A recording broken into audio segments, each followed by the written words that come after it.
संसद की इस बैठक को संबोधित करते हुए मुझे हार्दिक प्रसन्नता हो रही है। अभी 2 माह पहले हमने संविधान को अपनाने की 75वीं वर्षगांठ मनाए हैं और कुछ दिन पहले ही भारतीय गणतंत्र ने 75 वर्षों की यात्रा भी पूरी की है।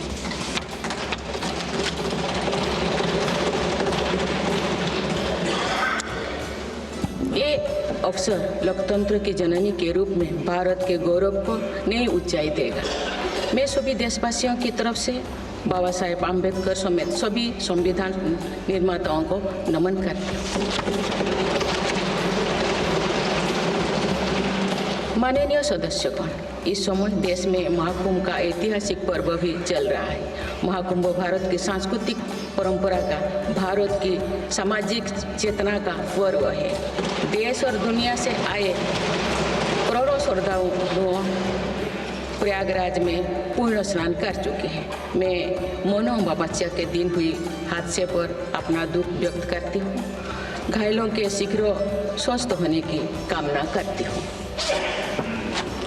कुछ दिन पहले ही हमने देश के पूर्व प्रधानमंत्री डॉक्टर मनमोहन सिंह जी को खोए हैं।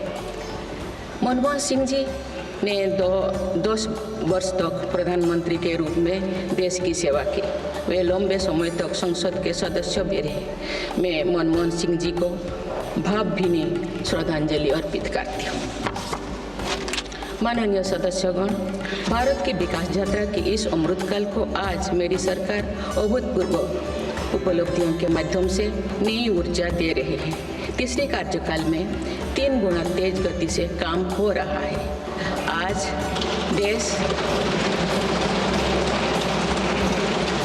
देश बड़े निर्णयों और नीतियों को असाधारण गति से लागू होते देख रहा है और इन निर्णयों में देश की गरीब, मध्यम वर्ग, युवा, महिलाओं, किसानों को सर्वोच्च प्राथमिकता मिली।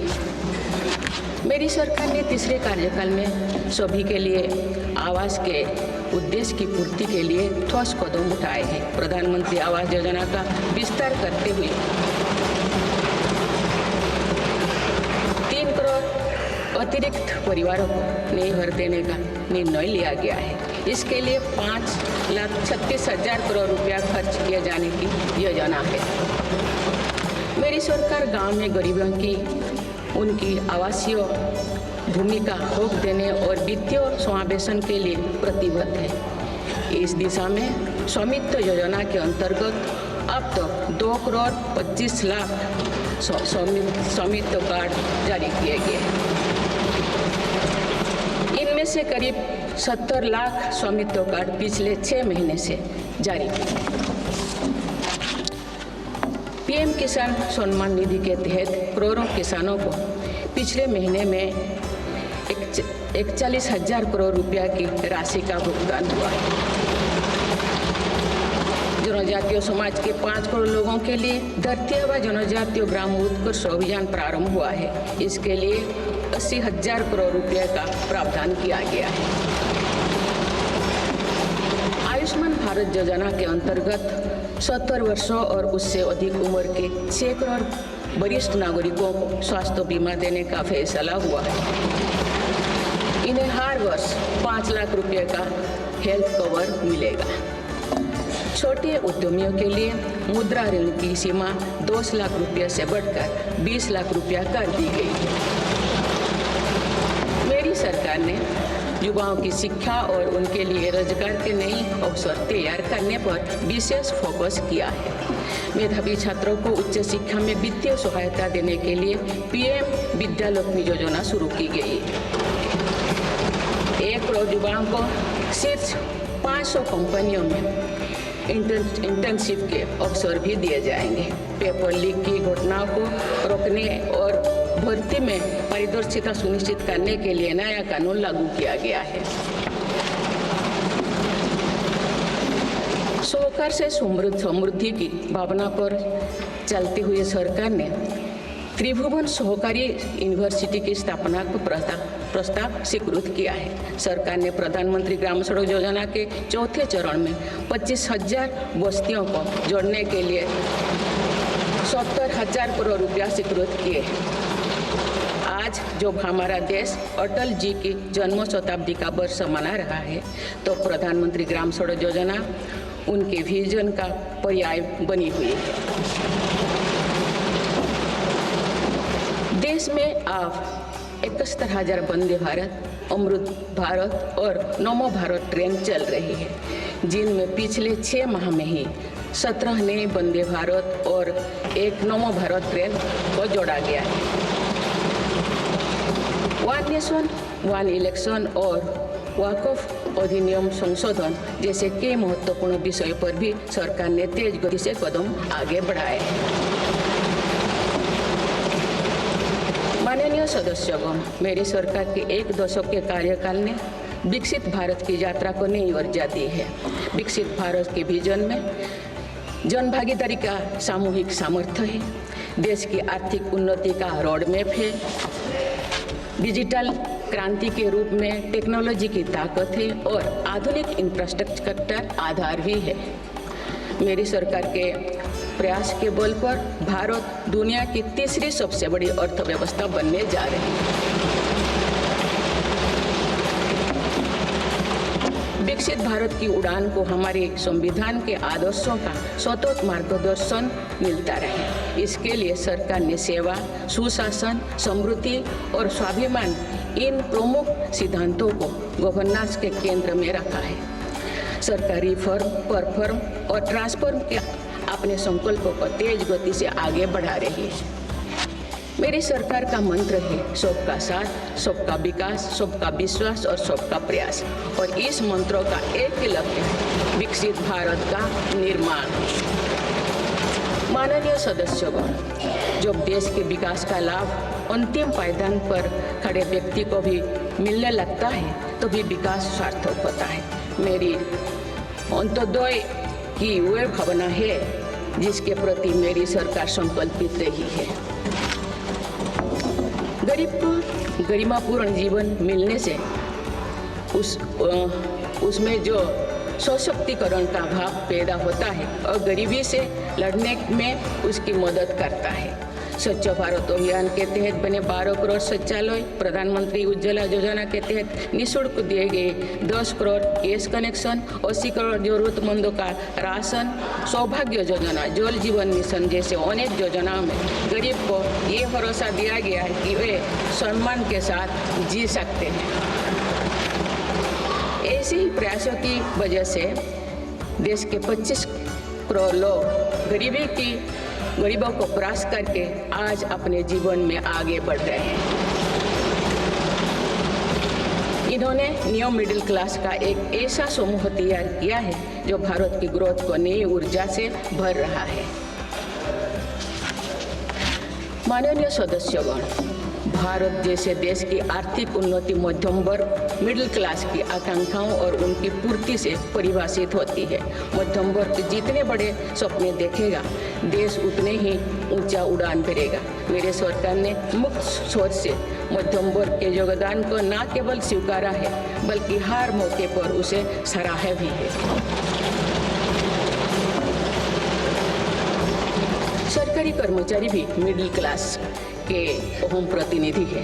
हाल ही में मेरी सरकार ने सरकारी कर्मचारियों के कल्याण के लिए 8वें वेतन आयोग के गठन का निर्णय लिया है। ये निर्णय आने वाले वर्षों में सरकारी कर्मचारियों के वेतन में बड़ी वृद्धि का आधार बनेगा।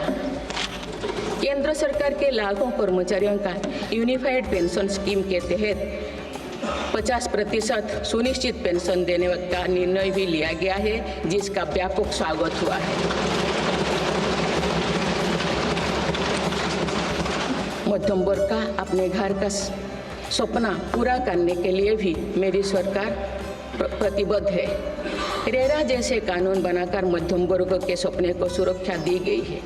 घर के लिए लोन पर सब्सिडी दी जा रही है। उड़ान योजना ने लगभग 1.5 करोड़ लोगों का हवाई जहाज में उड़ने का सपना पूरा किया गया है। जन औषधि केंद्रों में 80% रियायती दरों पर मिल रही दवाओं से देशवासियों की 30,000 करोड़ रुपये से ज़्यादा बचे हैं। हर विषय की पढ़ाई के लिए सीटों की संख्या में भी कई गुना बढ़ोतरी का बहुत लाभ मध्यम वर्ग को मिला है।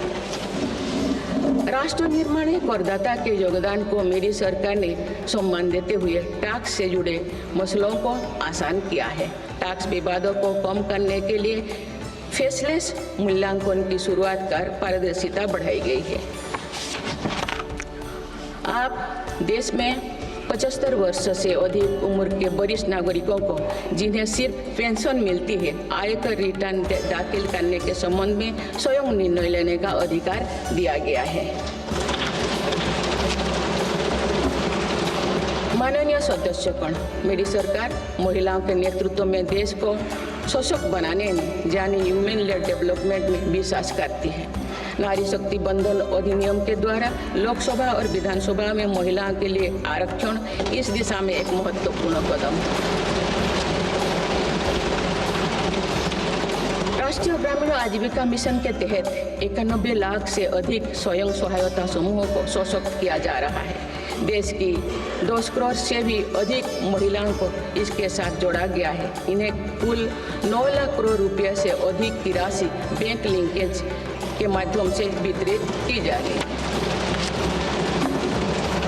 मेरी सरकार का लक्ष्य देश में 3 करोड़ लखपति दीदी बनाने का है। आज 1 करोड़ 15 लाख से भी अधिक लखपति दीदी एक गरिमामयी जीवन जी रहे हैं। इनमें से लगभग 50 लाख लखपति दीदी बीते 6 महीने में बनी हैं। ये महिलाएं एक उद्यमी एक के रूप में अपने परिवार के आय में योगदान दे रहे हैं। इंश्योरेंस फॉर ऑल की भावना के साथ कुछ महीने पूर्व ही बीमा सखी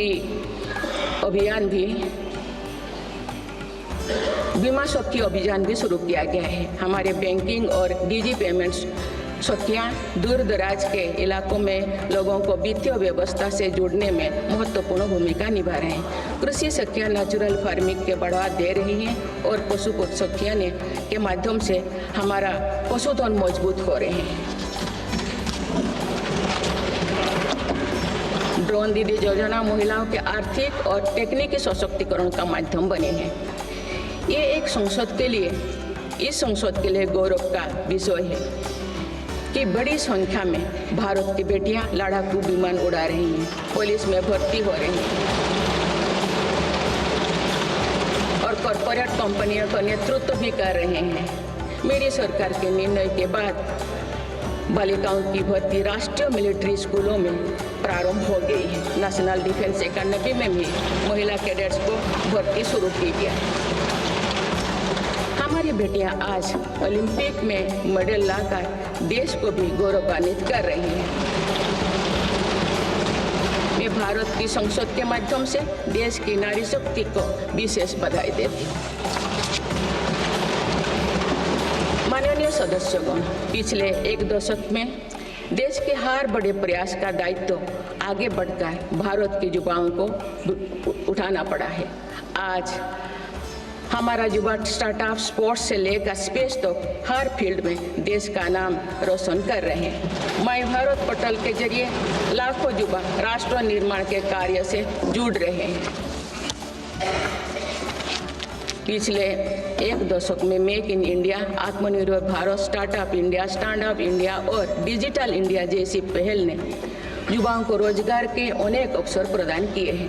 पिछले 2 वर्षों में सरकार ने रिकॉर्ड संख्या में 2 लाख स्थायी सरकारी नौकरियां प्रदान की गई। मेरी सरकार ने युवाओं के बेहतर कौशल और नई अवसरों के सृजन के लिए 2 लाख करोड़ रुपया का पैकेज स्वीकृत किया है। 1 करोड़ युवाओं के लिए इंटर्नशिप की व्यवस्था से युवाओं को ग्राउंड पर काम करने का अनुभव प्राप्त होगा। आज देश में 1.5 लाख से अधिक स्टार्टअप है जो इनोवेशन के स्तंभ के रूप में उभर रहे हैं। 1000 करोड़ रुपया की लागत से स्पेस सेक्टर में वेंचर कैपिटल फंड की शुरुआत की गई है। US world future skill index 2025 में भारत विश्व में दूसरे नंबर पर पहुंच गया है।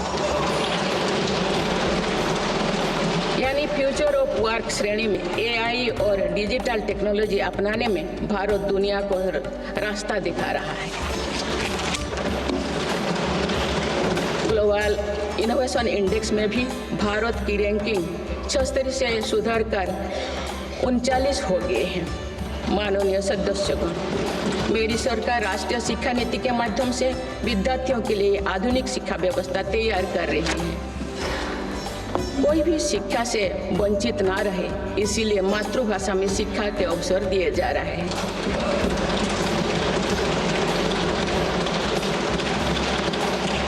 विभिन्न भर्ती परीक्षाएं 13 भारतीय भाषाएं में आयोजित कर भाषा संबंधी बाधाओं को भी दूर किया गया है।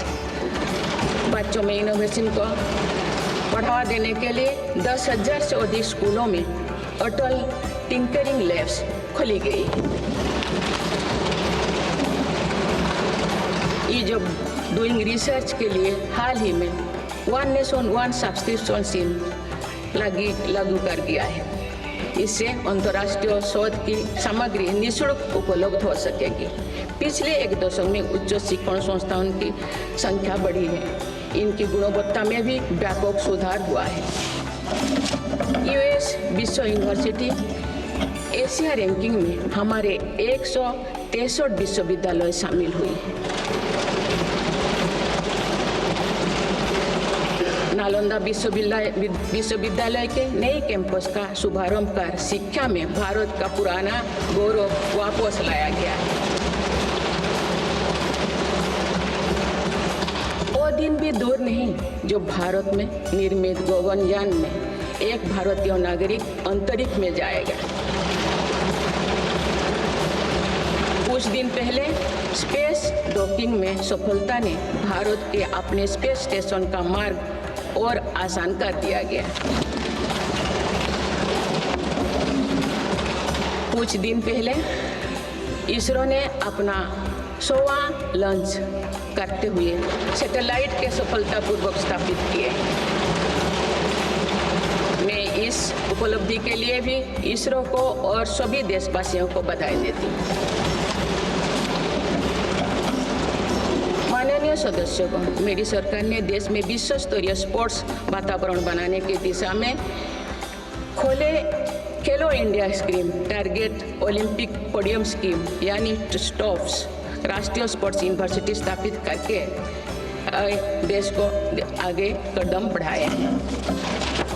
दिव्यांग के लिए ग्वालियर में विशेष खेल केंद्र खोला गया है। भारत की टीमों में चाहे ओलंपिक हो या फिर पैरालंपिक, हर जगह बेहतरीन प्रदर्शन किया गया है। हाल ही में विश्व शतरंज चैंपियनशिप में भी भारत ने अपना परचम लहराया।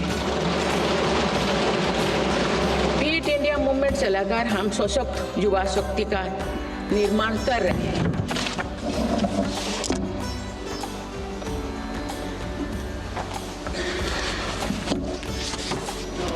माननीय सदस्यगण, विकसित भारत के निर्माण में किसान, जवान और विज्ञान के साथ ही अनुसंधान का बहुत बड़ा महत्व है। हमारा लक्ष्य भारत को ग्लोबल इनोवेशन पावर हाउस बनाना है।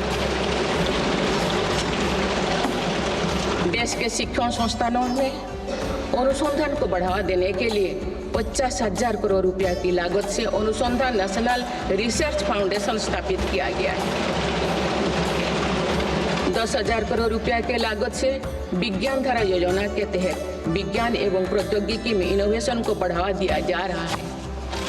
आर्टिफिशियल इंटेलिजेंस के क्षेत्र में भारत के योगदान को आगे बढ़ाते हुए इंडिया AI मिशन प्रारंभ किया गया है। राष्ट्रीय क्वांटम मिशन से भारत इस फ्रंटियर टेक्नोलॉजी में दुनिया के अग्रणी देशों की पंक्ति में स्थान बना सकेगा। मेरी सरकार देश में बायो मैन्युफैक्चरिंग को बढ़ावा देने के उद्देश्य से बायो ई-ट्री पॉलिसी लाई है। ये पॉलिसी भविष्य की औद्योगिक क्रांति का सूत्रधार होगा।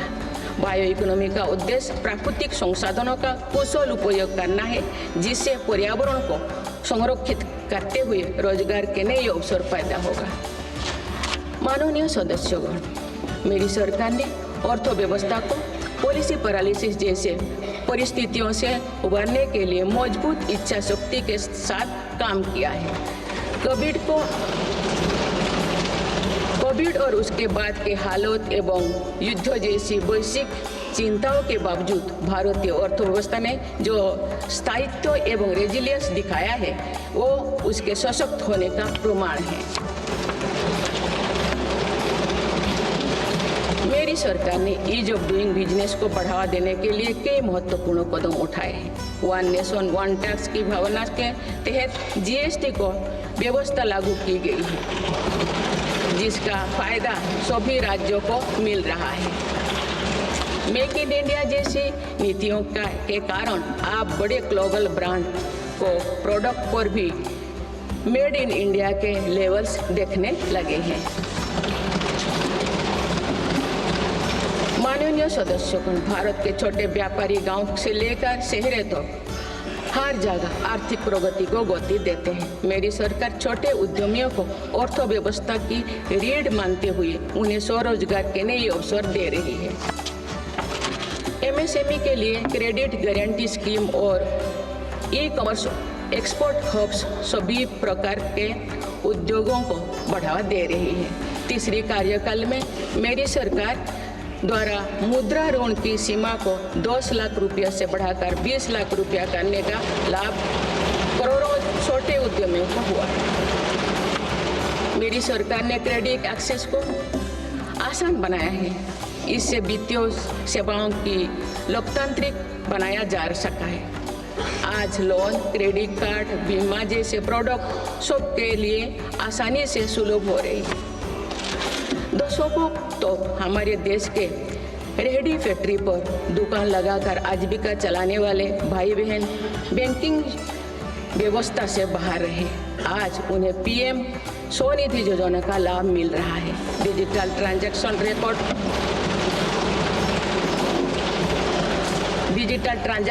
रिकॉर्ड के आधार पर उनको बिजनेस बढ़ाने के लिए और लोन मिलता है। ओएनडीसी की व्यवस्था ने डिजिटल कॉमर्स यानी ऑनलाइन शॉपिंग की व्यवस्था को समावेशी बनाया है।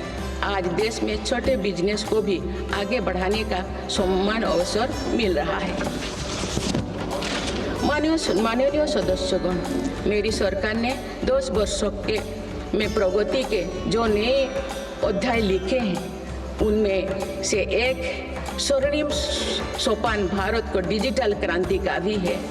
आज भारत टेक्नोलॉजी के फील्ड में एक प्रमुख ग्लोबल प्लेयर के रूप में अपनी उपस्थिति दर्ज करवा रहा है। दुनिया के बड़े देशों के साथ ही भारत में 5G सर्विसेज की शुरुआत इसका एक बड़ा उदाहरण है।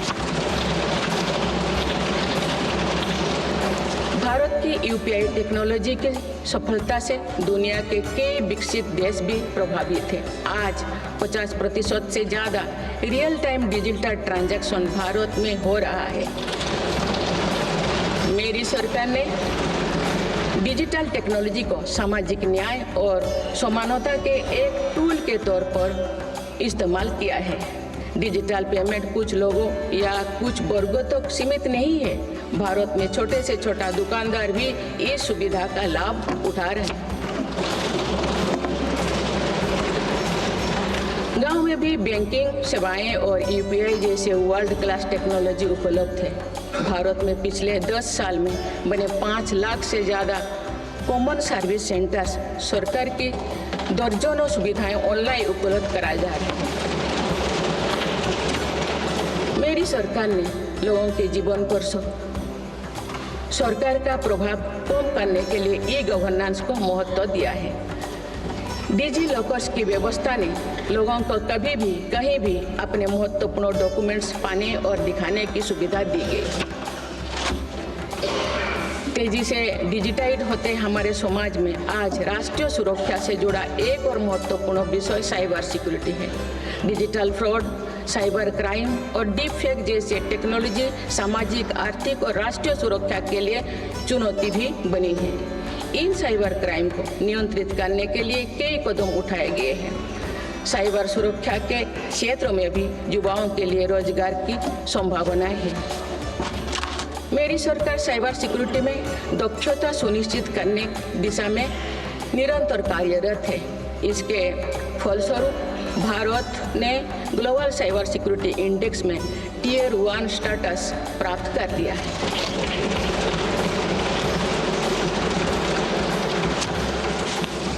माननीय सदस्यगण, किसी भी देश का आधुनिक इंफ्रास्ट्रक्चर ने केवल उसके नागरिकों को एक बेहतर जीवन एवं देश को नई पहचान देता है, बल्कि देश को एक नया आत्मविश्वास भी देता है।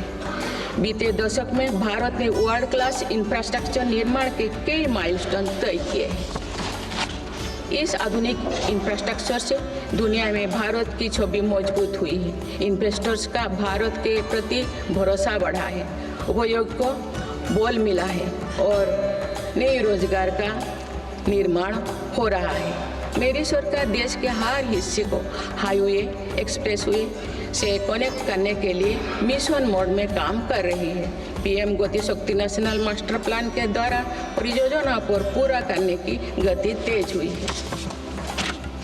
10 साल पहले बुनियादी ढांचे का बजट लगभग 2 लाख करोड़ रुपया था, जो पिछले बजट में बढ़कर 11 लाख करोड़ रुपया से अधिक हो गया।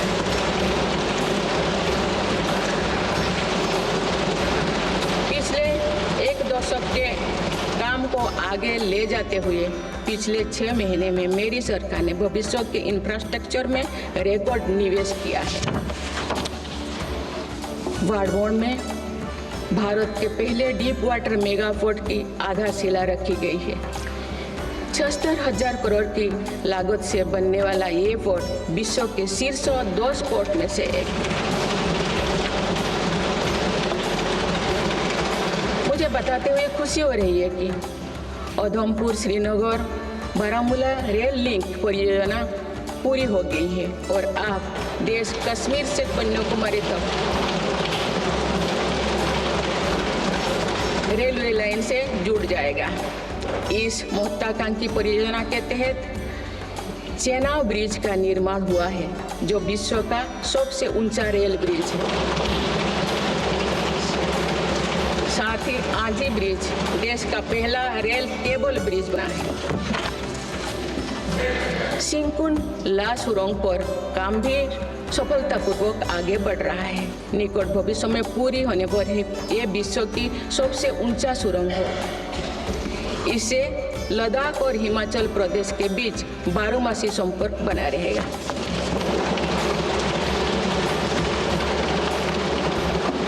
भारत का एविएशन सेक्टर तेजी से विकास कर रहा है। देश की एयरलाइन कंपनियों ने 1700 से अधिक नए विमानों के ऑर्डर दिए हैं। इतनी बड़ी संख्या में आने वाले विमानों के परिचालन के लिए हम एयरपोर्ट्स का विस्तार कर रहे हैं। पिछले एक दशक में देश के एयरपोर्ट्स की संख्या 2 गुनी हो गई।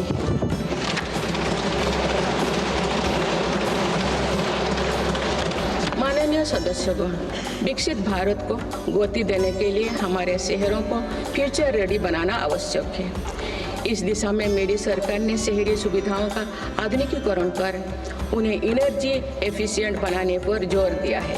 साथ ही नए शहर के विकास के भी नींव रखी जा रही है। मेरी सरकार ने लगभग 28,000 करोड़ रुपया के निवेश से देश भर में 12 इंडस्ट्रियल नोड और शहरों के पास 100 औद्योगिक पार्क बनाने का भी निर्णय लिया है।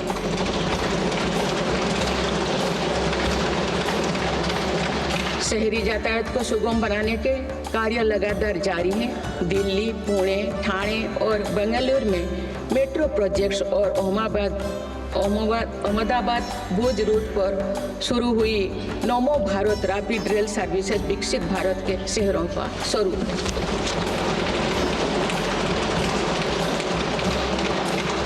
कुछ सप्ताह पूर्व ही दिल्ली में रिठारा नरेला कुंडली कॉरिडोर का काम शुरू हुआ है, जो दिल्ली मेट्रो नेटवर्क के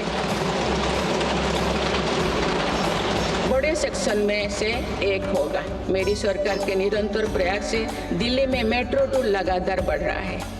2014 में दिल्ली एनसीआर में मेट्रो का कुल नेटवर्क 200 किलोमीटर से भी कम था। अब ये बढ़कर दुगुना से भी ज़्यादा हो गया है।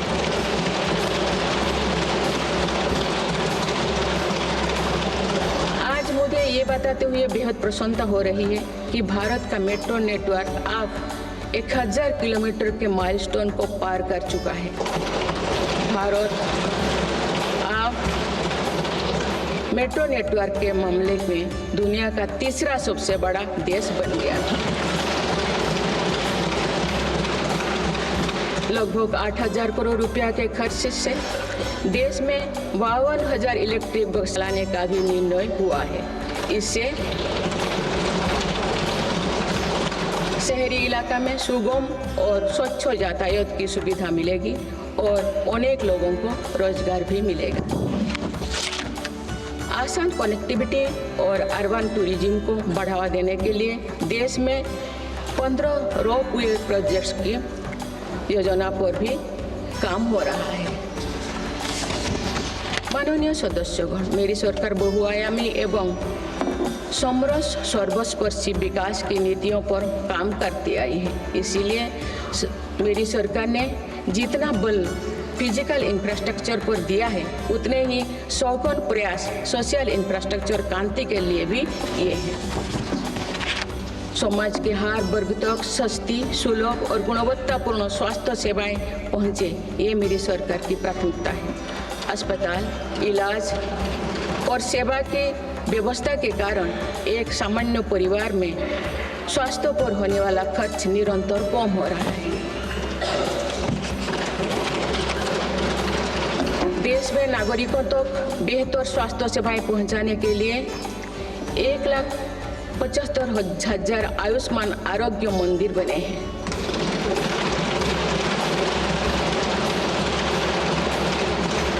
देश में कैंसर मरीजों की बढ़ती संख्या और इलाज में होने वाले खर्च को देखते हुए अनेक कैंसर दवाओं को कस्टम ड्यूटी में से मुक्त कर दिया गया है।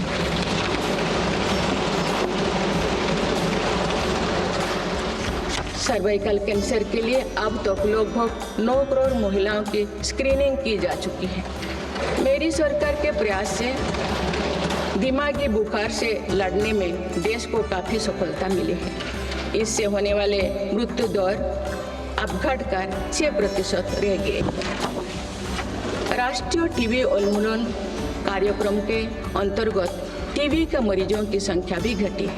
मेरी सभी देशवासियों और माननीय सांसदों से आग्रह है कि हम सब मिलकर टीबी मुक्त भारत के अभियान को सफल बनाने में अपना योगदान दें। भारत में मातृ मृत्यु दर और शिशु मृत्यु दर में भी व्यापक सुधार हुआ है। गर्भवती महिलाओं और बच्चों के टीकाकरण कार्यक्रम की सही ट्रैकिंग खनन रखने के लिए यूइन पोर्टल लॉन्च किया गया है। इस पोर्टल पर अब तक लगभग 30 करोड़ वैक्सीन खुराक दर्ज हो चुका है। टेलीमेडिसिन के माध्यम से 30 करोड़ से अधिक टेली कंसल्टेशन से नागरिकों को स्वास्थ्य लाभ मिला है। सरकार अगले 5 सालों में देश के मेडिकल कॉलेजों में 75,000 नई सीटों के सृजन के लिए भी काम कर रही है। सरकार हेल्थ इंफ्रास्ट्रक्चर और मेडिकल इक्विपमेंट मैन्युफैक्चरिंग को बढ़ावा दे रही है। देश में नई बल्क, ड्रग और मेडिकल डिवाइसेस के पार्क भी बनाया जा रहा है। हमने रोजगार के अनेक नए अवसर उपलब्ध हो रहा है। माननीय सदस्यगण, भारत में आधुनिक और आत्मनिर्भर कृषि व्यवस्था हमारा लक्ष्य है। मेरी सरकार किसानों को फसलों का उचित दाम दिलाने और उनकी आय बढ़ाने के लिए समर्पित भाव से काम कर रही है।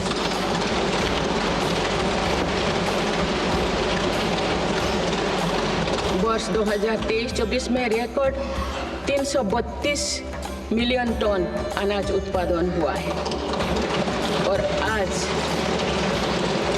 आज भारत विश्व का सबसे बड़ा दूध, दाल और मसालों का उत्पादक है। सरकार ने करीब खरीफ और रबी फसलों के MSP में निरंतर बढ़ोतरी की है। पिछले 10 दशक में धान, गेहूं, दलहन, तिलहन और मोटे अनाज की खरीद पर 3 गुना ज्यादा राशि खर्च की गई है। पिछले 6 महीने में फसलों की जलवायु अनुकूल, बायो फोर्टिफाइड और अच्छी उपज देने वाले 109 उन्नत प्रजातियां किसानों को सौंपी गई। देश में कृषि इंफ्रास्ट्रक्चर को सुदृढ़ करने के लिए सरकार ने कृषि इंफ्रास्ट्रक्चर फंड योजना के दायरे का विस्तार किया है। इससे ग्रामीण क्षेत्र में रोजगार को और बढ़ावा मिलेगा। देश में तिलहन उत्पादन को बढ़ावा देने और खाद्य तेलों में आत्मनिर्भरता प्राप्त करने के उद्देश्य से national mission on oil seeds को स्वीकृति दी गई है। प्राकृतिक खेती को बढ़ावा देने के लिए भी राष्ट्रीय मिशन चलाया जा रहा है। इस वर्ष की शुरुआत में ही किसानों को सस्ती दरों में DAP की उपलब्धता सुनिश्चित करने के लिए विशेष पैकेज की अवधि की बढ़ाया गया है। मत्स्य पालन को बढ़ावा देने के लिए 11 एकीकृत एक्वा पार्क की स्थापना की गई है। माननीय सदस्यगण, कुछ सप्ताह पूर्व ही भारत मौसम विज्ञान विभाग के 150 साल पूरी हुई है। वेदर रेडी और क्लाइमेट स्मार्ट भारत के लिए मेरी सरकार ने 2000 करोड़ रुपए की लागत से मिशन मौसम प्रारंभ किया है, जिसका लाभ हमारे किसानों को भी मिलेगा। बाबा साहेब अम्बेडकर के विजन पर चलते हुए देश के सूखाग्रस्त इलाकों में सिंचाई और पीने के पानी उपलब्ध कराने के लिए मेरी सरकार ने 2 ऐतिहासिक रिवर इंटरलिंकिंग परियोजनाओं पर काम आगे बढ़ाया है। 40,000 करोड़ रुपये से अधिक लागत की कीन बेतवा लिंक परियोजना में मध्य प्रदेश और उत्तर प्रदेश के लाखों ग्रामीण भाई बहन का लाभ मिलेगा। संशोधित पार्वती कालीमेघी चंबल लिंक परियोजना में राजस्थान और मध्य प्रदेश में सिंचाई और पीने के पानी की आवश्यकता की पूर्ति। पोलावरम सिंचाई परियोजना को पूरा करने के लिए 12,000 करोड़ रुपया की अतिरिक्त राशि भी स्वीकृत की गई है। माननीय सदस्यगण, हमारे 8 लाख सहकारी संस्थाएं एवं उनके 19 करोड़ हितधारक सदस्य ग्रामीण भारत के करीब 90% क्षेत्र का प्रतिनिधित्व करते हैं। बीते वर्षों में शहरी क्षेत्रों में भी सहकारी संस्थाओं का विस्तार हुआ है। सहकारी सेक्टर के आर्थिक सशक्तिकरण के लिए उठाए गए विभिन्न कदमों के फलस्वरूप रोजगार के अनेक अवसर सृजित हो गए हैं। वर्ष 2025 को अंतर्राष्ट्रीय सहकारिता वर्ष के रूप में मनाया जा रहा है, जिसमें भारत अपना महत्वपूर्ण योगदान देगा।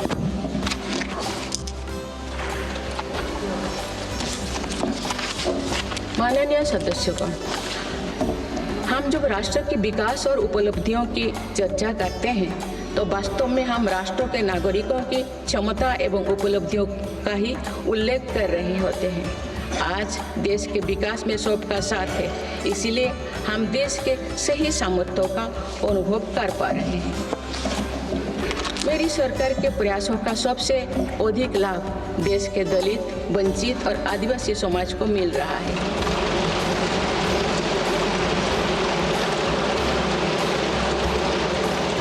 आज़ादी के दशकों बाद भी हमारे जिस जनजातीय एवं आदिवासी समाज की उपेक्षा होती रही, मेरी सरकार ने उसके कल्याण को पहली प्राथमिकता दी है। धरती आबा जनजातीय ग्राम उत्कर्ष अभियान और PM जनमन योजना इसका प्रत्यक्ष उदाहरण है।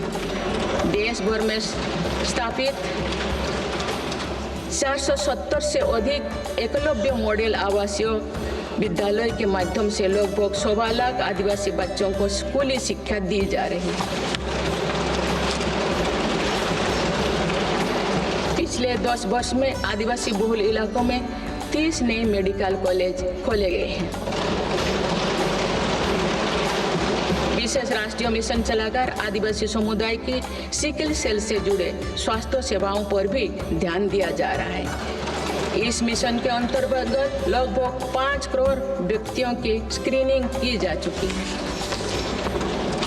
जनजातीय विरासत को सहेजने के लिए भी मेरी सरकार ने अनेक कदम उठाए हैं। इस वर्ष भगवान बिरसा मुंडा की 150वीं जयंती का पर्व पूरे देश में जनजातीय गौरव वर्ष के रूप में मनाया जा रहा है।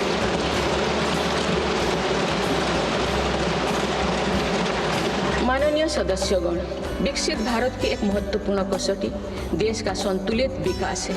किसी क्षेत्रों में ये भावना नहीं होनी चाहिए कि वे विकास में पीछे छूट गए हैं। मेरी सरकार ने नॉर्थ ईस्ट के लोगों की इन्हीं भावनाओं को समझा, उनके दिल से दूरियों का भाव समाप्त किया।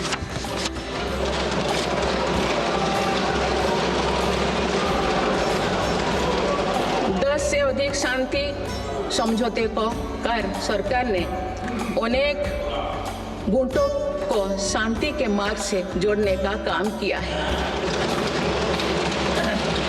पूरा देश नॉर्थ ईस्ट के 8 राज्यों की संभावनाओं को देख सके, इस दिशा में पहले अष्टलोक महोत्सव का आयोजन किया गया है।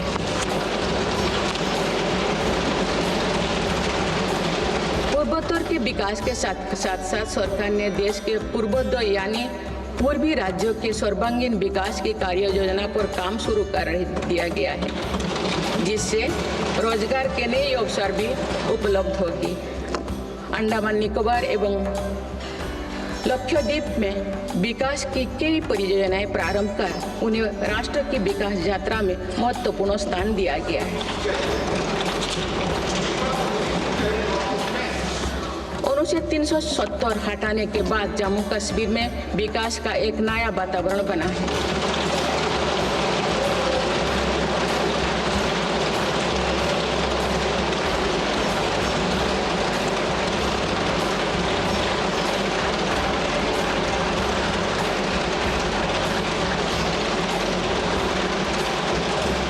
जम्मू कश्मीर में लोकसभा चुनाव एवं विधानसभा चुनाव अत्यंत शांतिपूर्ण माहौल में संपन्न हुए।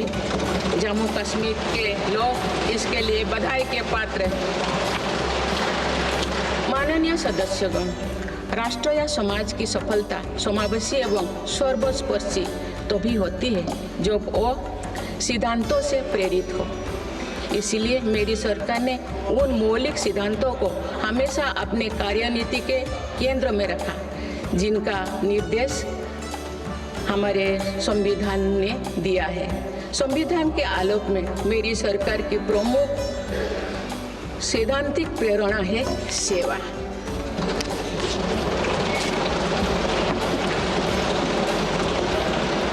मेरी सरकार मानती है कि 140 करोड़ देशवासियों की सेवा ही सरकार का प्रमुख कर्तव्य है।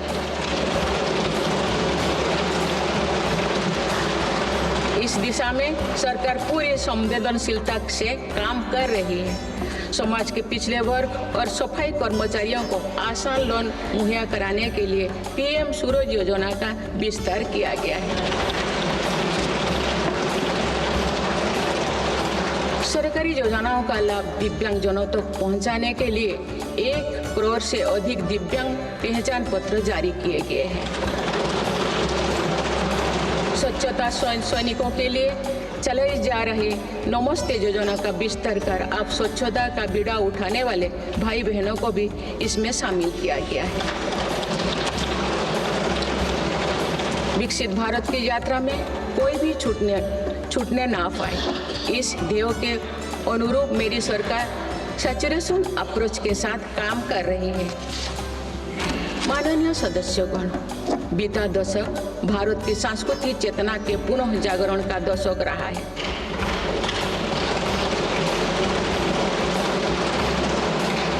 हम अपनी विरासत पर गर्व और विकास के प्रति समर्पण के साथ ऐसा भविष्य गढ़ रहे हैं जहां संस्कृति और प्रगति साथ साथ आगे बढ़े। इस वर्ष हम डॉक्टर श्यामा प्रसाद मुखर्जी की 125वीं जयंती मनाए हैं।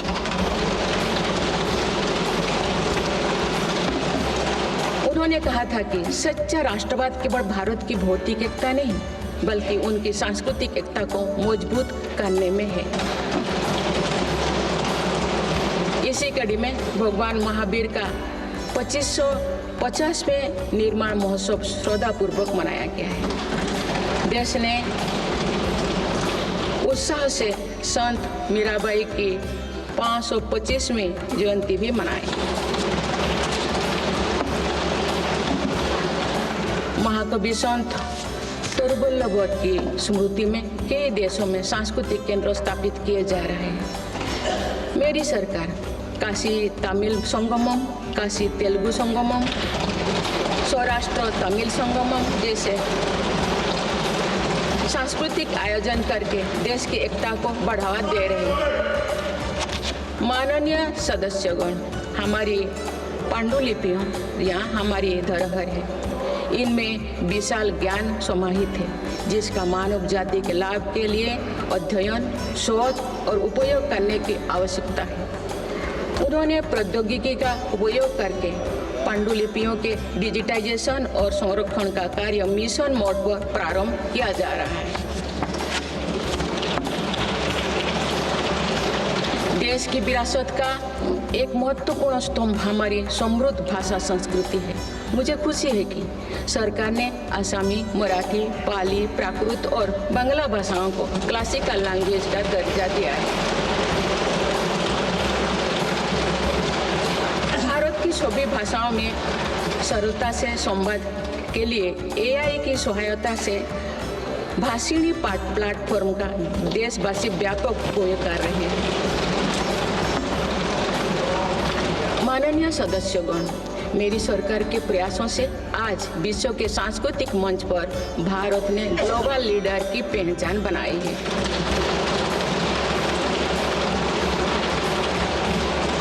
सभी एशियाई बौद्ध देशों को आपस में जोड़ने के लिए मेरी सरकार ने पहली एशियाई बुद्धिस्ट कॉन्फ्रेंस का आयोजन किया है। पिछले वर्ष वर्ल्ड हेरिटेज कमेटी की बैठक का आयोजन भी भारत में हुआ जिसमें 140 देशों ने भाग लिया। अंतर्राष्ट्रीय योग दिवस के माध्यम से पूरा विश्व आज भारत की योग परंपरा को अंगीकार कर रहा है। माननीय सदस्यगण, प्रगति की भव्य इमारत को नई बुलंदियों तक ले जाने के लिए मजबूत स्तंभों की जरूरत होती है।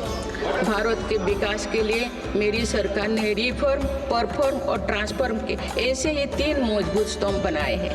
आज ये सब पूरी दुनिया में भारत के नए गवर्नेंस मॉडल का पर्याय बन गए हैं।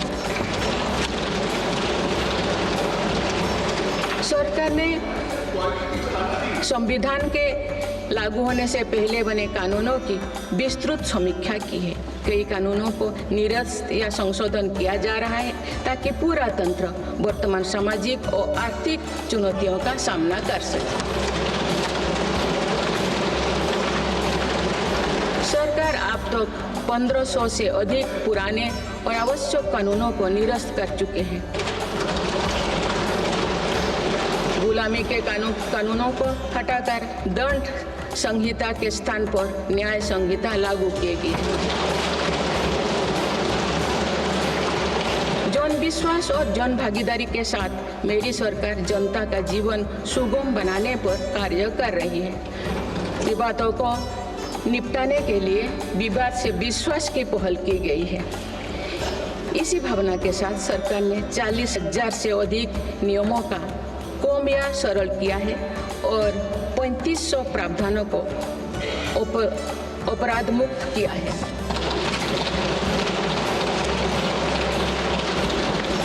मेरी सरकार ने देश के अत्यंत पिछड़े इलाकों में आकांक्षी जिला कार्यक्रम प्रारंभ कर सुशासन का एक अनूठा प्रयोग किया है।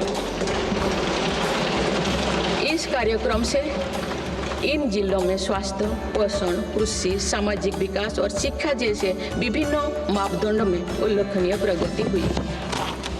यूएनडीपी की एक रिपोर्ट में इस पहल की बहुत सराहना की गई है। इस सफलता से प्रेरित होकर आप देश के 500 आकांक्षा ब्लॉक में भी समग्र विकास हेतु अभियान प्रारंभ की गया है। सुशासन पर ध्यान केंद्रित करते हुए आई गोट कर्मयोगी डिजिटल प्लेटफॉर्म बनाया गया है, जिससे सरकारी कर्मियों को अपनी दक्षता बढ़ाकर कर्मयोगी बनाने का प्रोत्साहन मिल रहा है। इस प्लेटफॉर्म पर 1700 पाठ्यक्रमों उपलब्ध है और आप तो 2 करोड़ से अधिक प्रशिक्षण पूर्ण किए गए। माननीय सदस्यगण, इस वर्ष देश सरदार वल्लभ भाई पटेल की 150वीं जयंती मना रहे हैं। उनकी प्रेरणा से मेरी सरकार राष्ट्र प्रथम की भावना को लेकर आगे बढ़ रही है। देश की सीमाओं की रक्षा और आंतरिक सुरक्षा सुनिश्चित करने के लिए सरकार ने ऐतिहासिक कार्य किए हैं। विशेषकर रक्षा क्षेत्र में आत्मनिर्भरता में हमें बहुत उत्साहजनक परिणाम मिले हैं। हम मेक इन इंडिया से मेक फॉर द वर्ल्ड की ओर बढ़े हैं। इससे देश में रोजगार के नए अवसर भी बन रहे हैं। कुछ दिन पहले एक ऐतिहासिक पल में देश में बने 2 युद्धपोतों और एक पनडुब्बी को भारतीय नौसेना में कमीशन किया गया है। देश में डिफेंस इंडस्ट्रियल कॉरिडोर की स्थापना और डिफेंस स्टार्टअप्स को प्रोत्साहन देकर हम आत्मनिर्भरता का और स्वरोजगार को मजबूती दे रहे हैं। सीमाओं की रक्षा के साथ साथ देश के सीमावर्ती क्षेत्र का विकास भी हमारी रणनीति का अहम हिस्सा है। सीमा क्षेत्र की सड़कें और अटल टनल, सेला टनल, सोनमर्ग टनल जैसे आधुनिक इंफ्रास्ट्रक्चर से रक्षा और पर्यटन का बढ़ावा मिला है। सीमा पर स्थित देश के प्रथम गांव में वाइब्रेंट विलेज कार्यक्रम प्रारंभ किया गया है। वामपंथी उग्रवाद को समाप्त करने के लिए के अंतिम चरण की भी शुरुआत हो चुकी है। सरकार के प्रयासों से वामपंथी उग्रवाद प्रभावित जिलों की संख्या 126 से घटकर अब 38 तक आ गई है। माननीय सदस्यगण, वैश्विक अस्थिरता के वातावरण में भारत आर्थिक, सामाजिक और राजनीतिक स्थिरता का स्तंभ बनकर विश्व के सामने आदर्श प्रस्तुत कर रहा है। चाहे G7 समिट हो या क्वाड, ब्रिक्स, एससीओ हो या G20, भारत के सामर्थ्य, नीति और नियत पर पूरे विश्व ने भरोसा जताया है।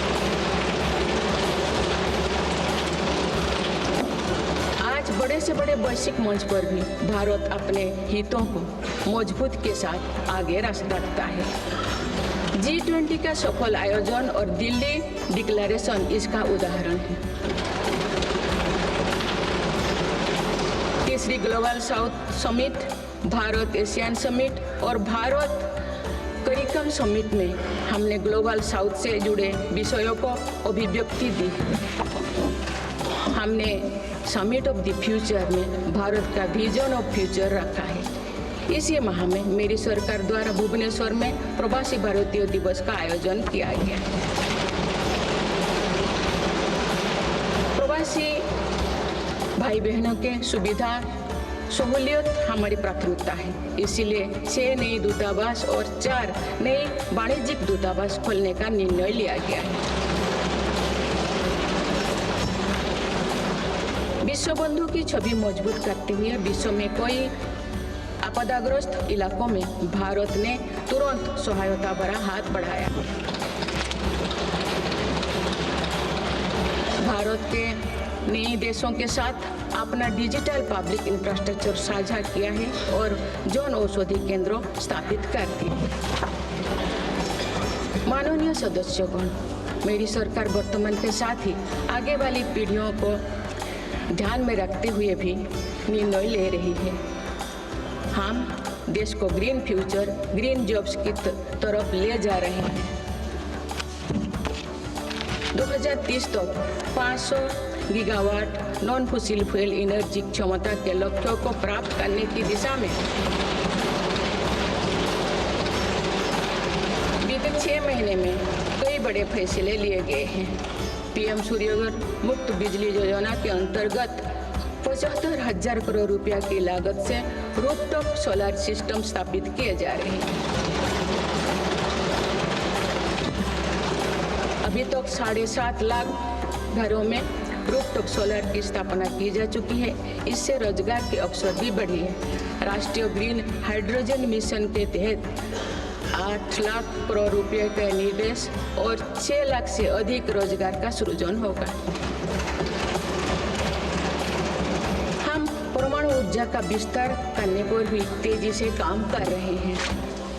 मेरी सरकार वाहन स्क्रैपिंग पॉलिसी लाई है ताकि पुराने वाहनों का वैज्ञानिक तकनीकी से निपटारा हो और इससे भी रोजगार के नए अवसर सृजित हो। इसी क्रम में विश्व पर्यावरण दिवस 2024 पर एक पेड़ माँ के नाम अभियान प्रारंभ किया गया।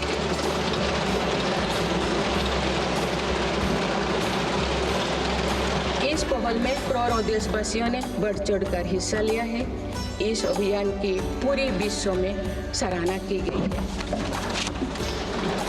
माननीय सदस्यगण, हमारे भारत 140 करोड़ आबादी वाला देश है।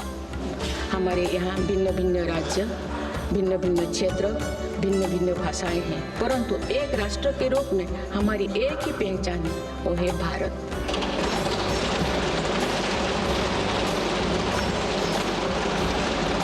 हमारा एक ही संकल्प है, एक ही लक्ष्य है, विकसित भारत।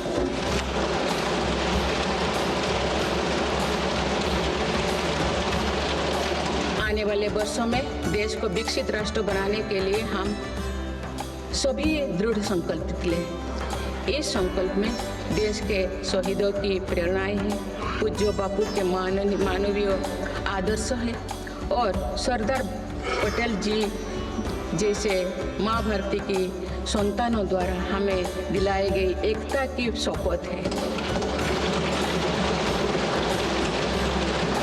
हमें इन प्रेरणाओं को आगे रखते हुए एकता के इस सामर्थ्य से विकसित भारत के संकल्प को पूर्ण करना है। आइए हम एक बार फिर एकता के संकल्पों को दोहराएं और भारत के सपनों को पूरा करने के लिए कटिबद्ध हो। जब हम साथ मिलकर बढ़ेंगे तो हमारी भावी पीढ़ियां 2047 में अवश्य विकसित, सशक्त, समर्थ और समृद्ध भारत